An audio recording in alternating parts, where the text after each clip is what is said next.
1,347 hours. Drake University. Battleless sector. 72 degrees Fahrenheit indoors. I'm sitting in my dean's secretary's office. Again. On the other side of the frosted glass door, I can see a bunch of my classmates, all at least 4 years older than me, hanging around in an attempt to hear what's going on. Several of them saw me being yanked out of our afternoon drill class, today's lesson, how to load and unload the XM621 rifle, by a menacing pair of guards. And whenever that happens, news spreads all over the campus. The Republic's favorite little prodigy is in trouble again. The office is quiet except for the faint hum coming from the dean's secretary's computer. I've memorized every detail of this room. The hand-cut marble floors imported from Dakota, 324 plastic square ceiling tiles, 20 feet of gray drapes hanging to either side of the glorious elector's portrait on the office back wall. A 30-inch screen on the side wall, with sound muted and a headline that reads, "Traitorous Patriots Group Bombs Local Military Station, Kills 5." Followed by, "Republic Defeats Colonies in Battle for Hillsborough." Arisina Whitaker, the dean's secretary herself, is seated behind her desk, tapping on its glass, no doubt typing up my report. This will be my 8th report this quarter. I'm willing to bet I'm the only Drake student who's ever managed to get 8 reports in 1 quarter without being expelled. "Injured your hand yesterday, Miss Whitaker?" I say after a while. She stops typing to glare at me. "What makes you think that, Miss Icarus?" "The pauses in your keystrokes are off. You're favoring your left hand." Miss Whitaker sighs and leans back in her chair. "Yes, June. I twisted my wrist yesterday in a game of Kiva ball." "Sorry to hear that. You should try to swing more from your arm instead of your wrist." I'd meant this to be a statement of fact, but it sounded sort of taunting and doesn't seem to have made her any happier. "Let's get something straight, Miss Icarus," she says. "You may think you're very smart. You may think your perfect grades earn you some sort of special treatment. You may even think you have bands at the school. What with all this nonsense?" She gestures at the students gathered outside the door. "But I've grown incredibly tired of our get-togethers in my office. And believe me, when you graduate and you get assigned to whatever post this country chooses for you, your antics won't impress your superiors there. Do you understand me?" I nod, because that's what she wants me to do. But she's wrong. I don't just think I'm smart. I'm the only person in the entire Republic with a perfect score of 1,500 on her trial. I was assigned here, to the country's top university at 12, 4 years ahead of schedule. Then I skipped my sophomore year. I've earned perfect grades at Drake for 3 years. I am smart. I have what the Republic considers good genes. And better genes make for better soldiers, make for better chance of victory against the colonies, my professors always say. And if I feel like my afternoon drills aren't teaching me enough about how to climb walls while carrying weapons, then, well, it wasn't my fault I had to scale the side of a 19-story building with an XM621 gun strapped to my back. It was self-improvement, for the sake of my country. Rumor has it that Day once scaled 5 stories in less than 8 seconds. If the Republic's most wanted criminal can pull that off, then how are we ever going to catch him if we're not just as fast? And if we can't even catch him, how are we going to win the war? Miss Whitaker's desk beeps 3 times. She holds down a button. Yes? Captain Matias Iparus is outside the gate, a voice replies. He's here for his sister. Good. Send him in. She releases the button and points a finger at me. I hope that brother of yours starts doing a better job at minding you. Because if you end up in my office one more time this quarter, Matias is doing a better job than our dead parents, I reply, maybe more sharply than I intended. We fall into an uncomfortable silence. Finally, after what seems like an eternity, I hear a commotion out in the hall. The students pressed against the door's glass abruptly disperse, and their shadows move aside to make room for a tall silhouette. My brother. As Matias opens the door and steps inside, I can see some girls in the hall stifling smiles behind their hands, but Matias fixes his full attention on me. We have the same eyes, black with a gold glint, the same long lashes and dark hair. The long lashes work particularly well for Matias. Even with the door closed behind him, I can still hear the whispers and giggles from outside. It looks like he came from his patrol duty straight to my campus. He's decked out in his full uniform. Black officer coat with double rows of gold buttons, gloves, neoprene, spectral lining, captain rank embroidery, shining epaulets on his shoulders, formal military hat, black trousers, and polished boots. My eyes meet his. He's furious. Miss Whitaker gives Matias a brilliant smile. "Ah, Captain," she exclaims.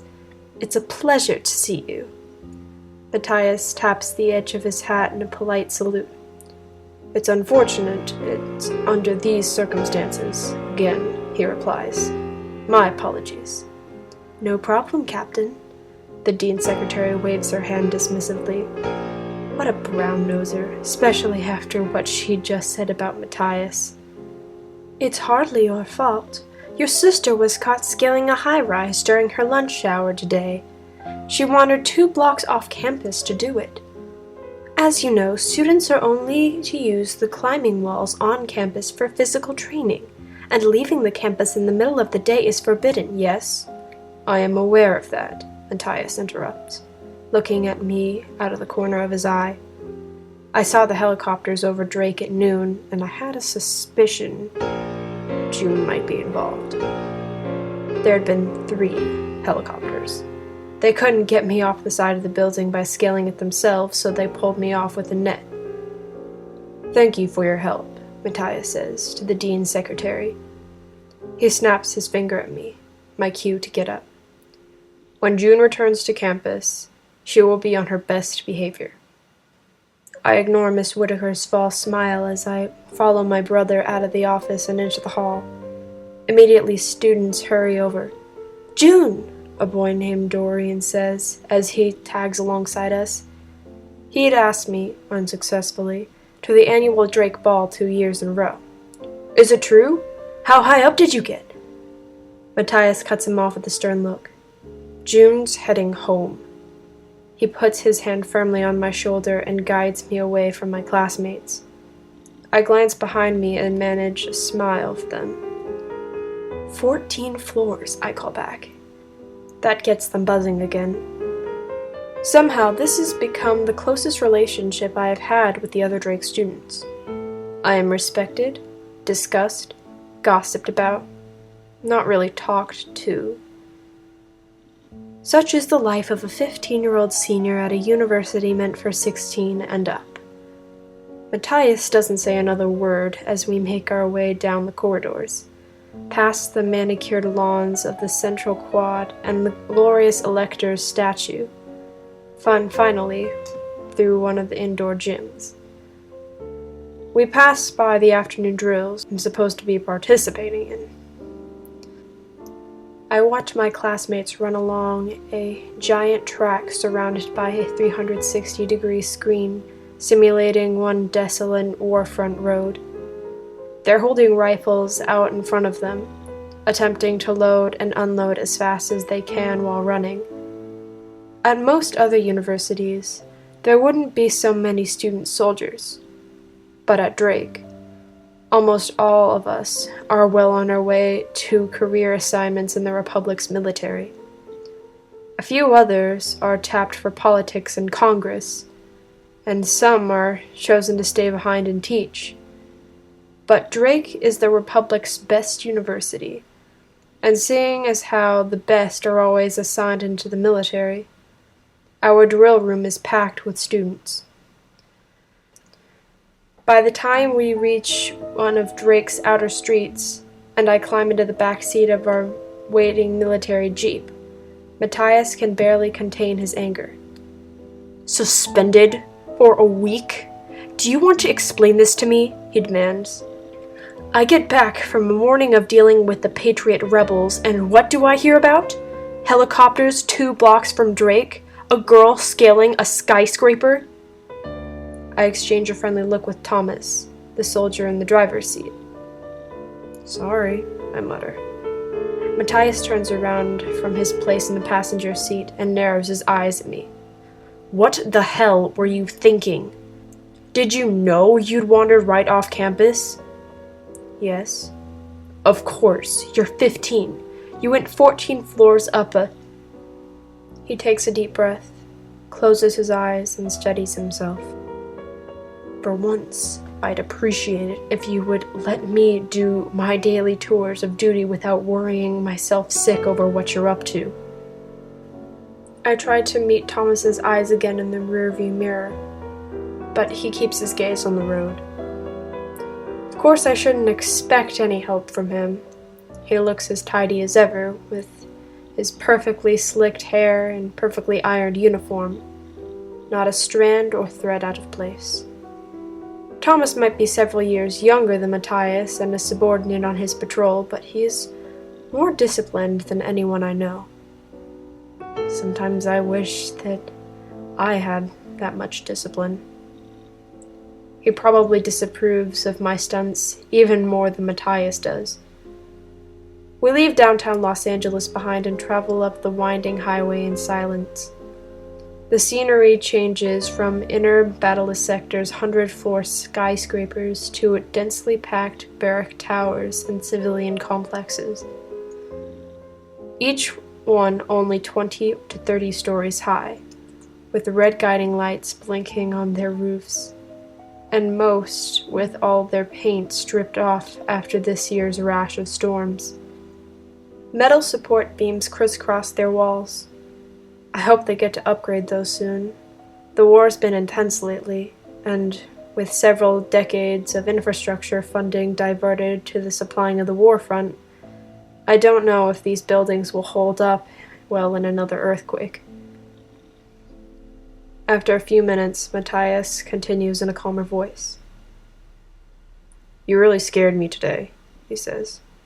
I was afraid they'd mistake you for Day and shoot you. I know he doesn't mean this as a compliment, but I can't help smiling. I lean forward and rest my arms on top of his seat. Hey, I say, tugging at his ear the way I did when I was a kid. I'm sorry I made you worried. He lets out a scornful chuckle, but I can tell his anger's already fading. Yeah, that's what you say every time, Junebug. Is Drake not keeping your brain busy enough?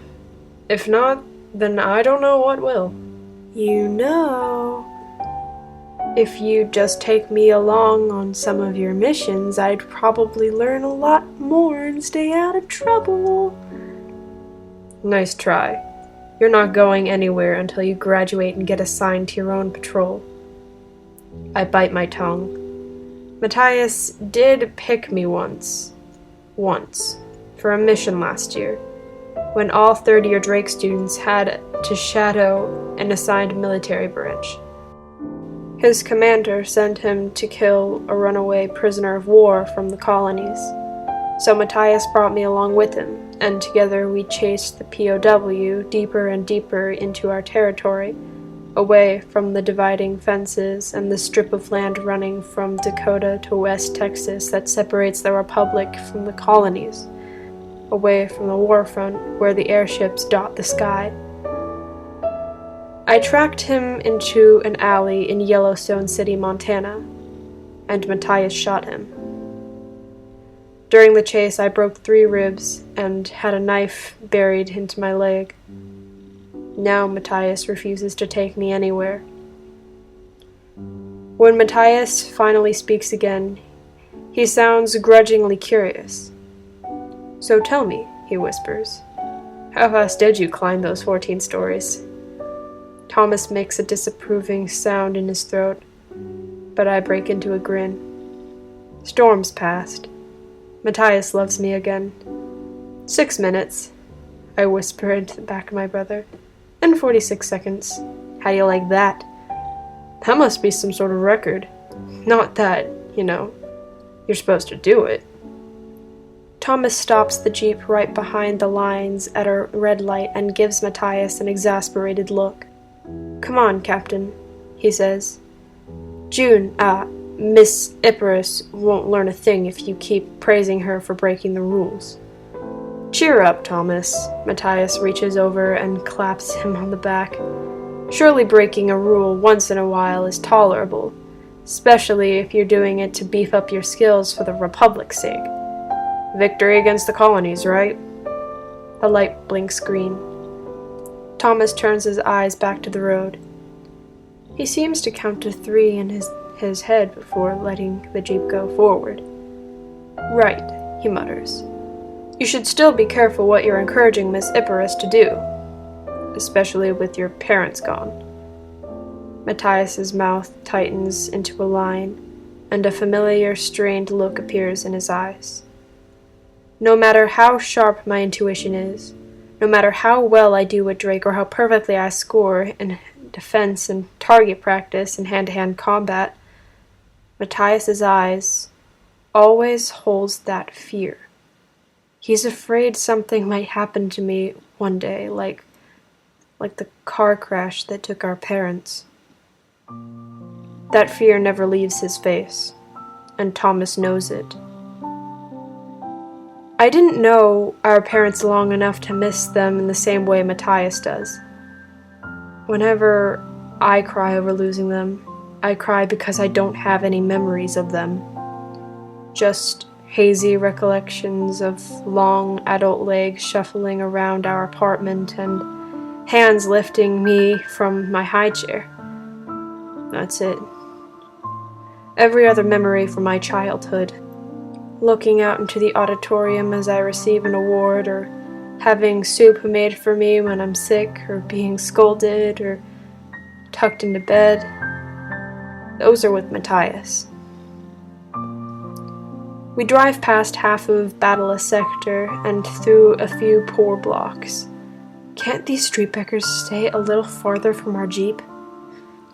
Finally, we reach the gleaming, terraced high-rises of Ruby, and we're home. Matias gets out first. As I follow, Thomas gives me a small smile. "See you later, Miss Icarus," he says, tipping his hat. I stopped trying to convince him to call me June. He'll never change. Still, it's not so bad being called something proper. Maybe when I'm older, and Matias doesn't faint at the idea of me dating. Bye, Thomas. Thanks for the ride. I smile back at him before stepping out of the jeep. Matias waits until the door has slammed shut before turning to me and lowering his voice. "I'll be home late tonight," he says. There's that tension in his eyes again. Don't go out alone. News from the Warfront is that they're cutting power to residences tonight to save energy for the airfield bases. So stay put, okay? The streets will be a little darker than usual. My heart sinks. I wish the Republic would hurry up and win this war already so that for once we might actually get a whole month of non-stop electricity. Where are you going? Can I come with you? I'm overseeing the lab at Los Angeles Central. They're delivering vials of some mutated virus there. It shouldn't take all night. And I've already told you no. No missions. Matias hesitates. I'll be home as early as I can. We have a lot to talk about. He puts his hands on my shoulders, ignores my puzzled look, and gives me a quick kiss on my forehead. Love you, Junebug, he says, his trademark goodbye. He turns to climb back into the Jeep. I'm not gonna wait for you, I call after him, but by now he's already inside, and the Jeep's pulling away with him inside of it. Be careful, I murmur, but it's pointless to say now. Matias is too far away to hear me.